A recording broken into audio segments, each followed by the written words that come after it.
Loyalty programs look simple on the surface. You just have points, perks, and rewards. But underneath, there's a lot more going on. In fitness, where monthly churn can hit 15 to 20%, loyalty isn't just a marketing add-on. It's a matter of survival.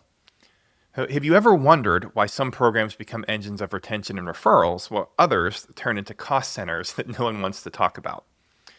In this episode of Pricing Moments, I sit down with Sunil Saha, founder and CEO of Perkville, which is one of the most widely used loyalty programs in fitness.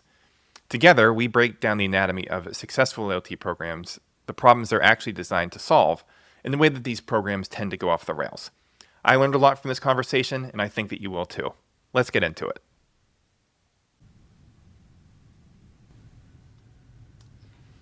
All right, Sunil, great to see you. Good to see you too. Glad to have you on the show. So where I'd like to start today is, could you give an intro of yourself and the story of how Perkville came to be? Yeah, so, I had always wanted to do a startup ever since college. And I had the opportunity to work at a few tech companies, LinkedIn and Yahoo, and got some great experience there. And moved to San Francisco, wasn't married, didn't have kids, and I was like, it's now or never. So at the time, being single in San Francisco, you just go out to eat all the time. And you get the buy 10, get one free punch cards. And I had the George Costanza wallet. So, literally my wallet was like that thick from all these cards. And I felt that this is something that's going to go in the cloud. It's just a matter of time. This is a really inefficient way to run a loyalty program.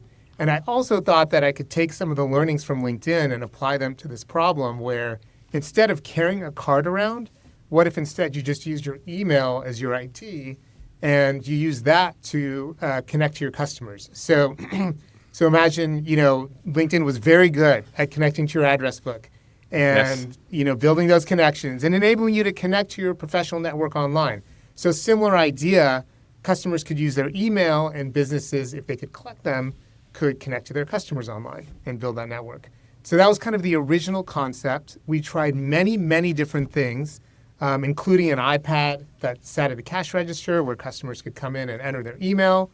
That turned out to be a very expensive way to scale the business. You have to buy an iPad for every... Right. Yeah, exactly. So we realized, one, this had to be fully in the cloud and extremely automated, both for customers and for businesses. And so we stumbled upon the idea of integrating with the point of sale and just pulling the data directly out of there to see who bought what. And that is our bread and butter today. So now we integrate with about 70 platforms. And it's automated for both the business and for customers. And that's worked really well for us. You've given me a good idea of what was the original problem you were trying to solve? Who did you end up solving it for? Was it restaurants? Where did you start? And who was the first core customer? Because it's not always who you think. No, it wasn't at all. So originally there were 5 of us walking the streets of San Francisco, handing out these iPads, as I mentioned. And It was coffee shops, it was spas, it was salons, it was restaurants. And once we realized that strategy was not going to be scalable and cost effective, and we had to integrate, we looked for platforms that had APIs that we could connect to, and also that had the emails of their customers, so we could ingest that data and then invite those customers to participate in the program. At the time, this was a little while back, MindBody, who many people may have heard of, they're kind of one of the leading platforms for fitness studios like yoga studios, Pilates, etc. So we integrated to MindBody. It worked really well. People would automatically earn points when they attended a class or bought something or referred a friend, referrals being a big part of the platform. And that propelled us into the fitness vertical. So today we actually work with many different verticals, but fitness is the majority of the business. So all the way from small studios to big box gyms, all the way from 1-2 location, small operations to, hundreds of locations. Hundreds. So we span the range. So let's focus on gyms. When these gyms come to you, what is the number one problem that they're asking you? They're asking you to solve. Anytime you're adding a loyalty program, there's some reason, or let's just say there's some return they expect from it. So what form does that take, and what do they expect? In fitness, referrals are a critical component of the business. That's how they get the majority of their customers typically. So for us, I would say referrals would be the number one, but followed very closely by retention. It's not like 80-20, it's probably more like 60-40. All right. So they are really concerned with retention because a lot of these businesses have extremely high monthly churn. And so sometimes they're replacing the entire customer base like every half a year. So if they can reduce that even by a Right. small amount, massive ROI for them. But when it comes to referrals, because referrals are so critical, they know if they can amplify that number and reduce their cost of acquisition, that's going to be really meaningful. And also, it's much easier to measure. So when you have referrals, you know exactly how many you got from the platform. Retention, it's like, okay, well, was it this, or was it that we had better teachers, or that we cleaned up the studio or the gym? What really drove it? It's a little bit harder sometimes to tell. Having a combined platform like we always have the ROI that we can very clearly show based on referrals, and then retention impact there as well. But the most measurable thing is the referrals. The retention thing is tricky because it's like, do you give half the people giving half of your customers a loyalty program seems like a fairly difficult thing to pull off. No, 100%. Because also, if you want to randomize it, for example, within a location, you don't get the full effect because you can't really talk about the program. The staff can't talk about it. You can't have signage at the location, and so you're not getting the full impact that the program could have. It's kind of like almost under the radar, and that's not really an effective way to run a loyalty program. We've tried a bunch of different ways of measuring things. Like we've compared location to other locations. That's one way you can do it. We've looked at, let's look at people before and after they joined the loyalty program, and we've seen some good results using those methods. But it's always tricky, in comparison to referrals at least.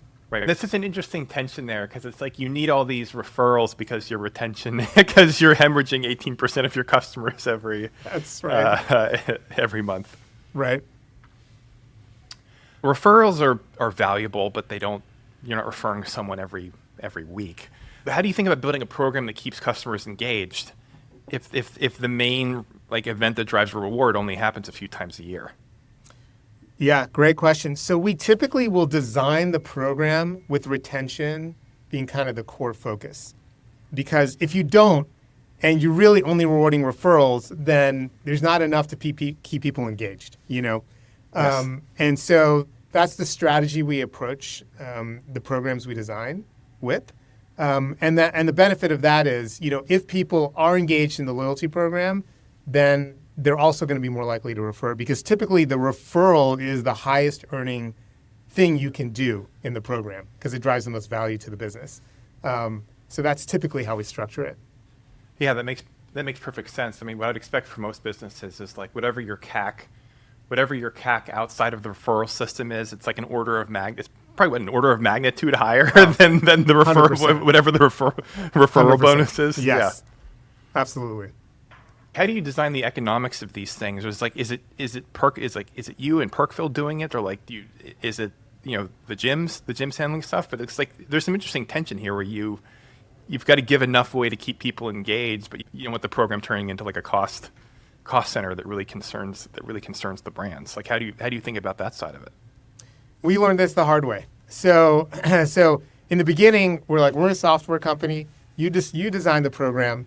We're the software, we'll keep track of everything. And they would go and design it. And you're going to have a huge percent of customers, if they do that on their own, that are going to give away way too much too fast. And they're going to be like, this is getting out of hand, too expensive, we're giving too much away, we need to shut this down. And then on the flip side, sometimes they're like, people aren't really interested in the program. I wonder why. Well, maybe because it takes 3 years to get a reward. So, we realized we really had to work with them, and we actually talked to some experts in the industry to get their advice.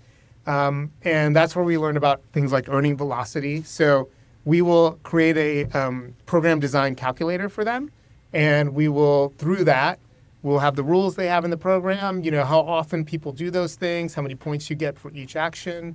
And then we'll be able to calculate, okay, how many points do we expect your average customer to earn? And then we know, okay, well, we need them to ideally be able to redeem something within 3 months because if they can't, they're going to lose interest in the program. So then we'll calculate, okay, you want some reward to be achievable within that 3-month time frame. And then, the more aspirational rewards might take 6 months, a year, even 2 years, or even longer sometimes to get to. And that's okay because there are other ones along the way that you can redeem. And also the nice thing then is, we haven't had the problem like we did before where people felt like they were giving away too much, Right. because they have clear expectations on how long it's going to take. And then we also have benchmarks we try and hit. We kind of say, okay, what's the hard cost of these rewards? What's the perceived value of these rewards? And they're benchmarks we try to hit in terms of, okay, as a percent of total spend from that customer, here's how much you typically are going to be giving away in terms of hard cost and perceived value, every month. And that's one way we kind of measure if they're in a good place with the program. It's one of these things that's probably obvious in hindsight. Like, you're holding all the data across all the programs. So like you're in the perfect position to guide these brands on like what to do. Like it's going to be a little hard for them to do the research and like know like, Totally. they're also not going to know the rules like the 3 months thing. Is the goal of the smaller rewards is that to directly drive retention, or is it more about keeping people engaged so when they do want to refer someone, they know that the program is there and that they can? Or is it a balance? I would say it's retention, because I think if you don't have that goal, you're going to lose the referral piece anyway. Because, so that's how we structure it is we do want to impact retention. We want to see that improve. And at the same time, we want to be able to demonstrate 3 to 5x ROI on referrals alone. So, there's always that component to it. Yeah. So you always can demonstrate a good return on investment from the program, even if there is no retention benefit. But if you focus on retention, then you're just going to have a more successful program because otherwise it's not going to be beneficial enough to consumers to participate in the first place. Yeah. What do these studios and chains do in the absence of data when they are trying to retain more of their customers? So a lot of them will look and see like what are other brands doing, in this area. And that's a very common thing to do. I would say that's one of the main things they do is they'll look at that. The other thing in terms of kind of gauging like potential impact on retention is just engagement with the program. How many people are participating in the program? How often are rewards being redeemed? They'll run challenges on our platform, and that gets their customers excited. And what's the engagement with the challenges they're running? Also, they'll look at NPS and what's the just general feedback their customers are giving on the program and the business in general. And I'll often hear our customers love this program. Like just verbally in the meetings with them, our customers love this program. And when you hear that, it's resonating at some point, at some level. And I think that's just kind of an almost anecdotal way of like, do our customers like this? Is it having an impact? But then, of course, they'll also look at other things, too, like how is our business doing, revenue-wise? Are things going the right direction, the wrong direction? And oftentimes, they will do tests. So they will sometimes say, hey, look, we're going to test these changes to the program in these locations and see what impact it has. So that will be done as well. It's very interesting to think about people doing what other people are doing because, I don't know, it's like the other people aren't necessarily as informed as you think. You're right about that. Yeah, I bet. Yes. So, Ryan, I know we've talked in the past about your idea for a way to solve this challenge that we have in the loyalty industry where, you can't really randomize a test to see what the impact is because at any one location, if not everyone gets access to the program, the staff can't really talk about it. You can't market it. So, you can't do that. And then if you want to do location compared to location, well, now you have a very small sample size you're working with, maybe even a big chain with 1,000 locations, that's still relatively small to get to significance. So, I was really intrigued by some of the thoughts that you had on this and would love to chat about that.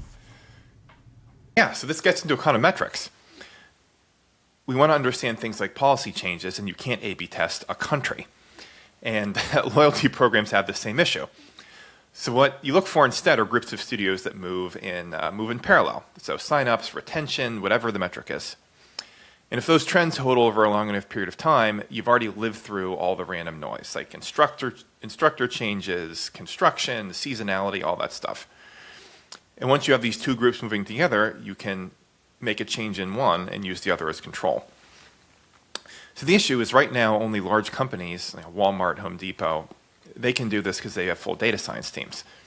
So the idea I've been thinking about is what would it take to package all this expertise, all the matching, all the econometrics into a SaaS app that basically anyone can use without hiring a PhD, someone with like 50 to 100 studios.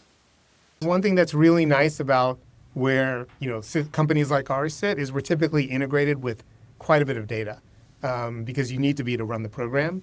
And so, we already have access to it. Now it's maybe potentially pumping it into a analytics system that can do the magic that we talked about Exactly. Help tease out those results. You've seen programs that became a huge part of the business and ones that just became a cost center that they couldn't stand. So if you're trying to write the loyalty playbook for brands starting today, what is page one?